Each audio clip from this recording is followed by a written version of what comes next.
How does a lack of communication create problems for families after someone passes away? This is one of the biggest drivers of conflict that I see, and it's also one of the most preventable because a lot of people do some level of planning. They may have a will, they may have a trust, they've thought about what they want, but they never communicate any of it.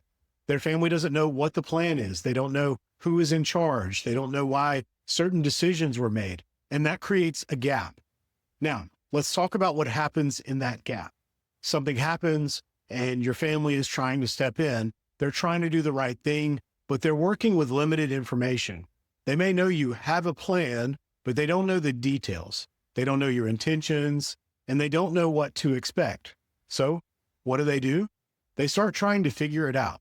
And just like we've talked about before, each person brings their own perspective. One person may think something should be handled in a certain way. Another person may have a completely different understanding. And without communication, there's no shared foundation. I've seen situations where a parent made thoughtful, intentional decisions, but because those decisions were never explained, the children were left confused. They were asking questions like, why was it set up this way? Is this really what they wanted? And that uncertainty can lead to frustration. Sometimes it leads to hurt feelings. And in some cases, it leads to conflict that could have been avoided. Now, I want to be clear about something. Communication doesn't mean you have to share every detail. It doesn't mean you have to justify every decision, but it does mean giving your family enough context so they're not left guessing. That might mean letting them know who is in charge. It might mean explaining the general structure of your plan.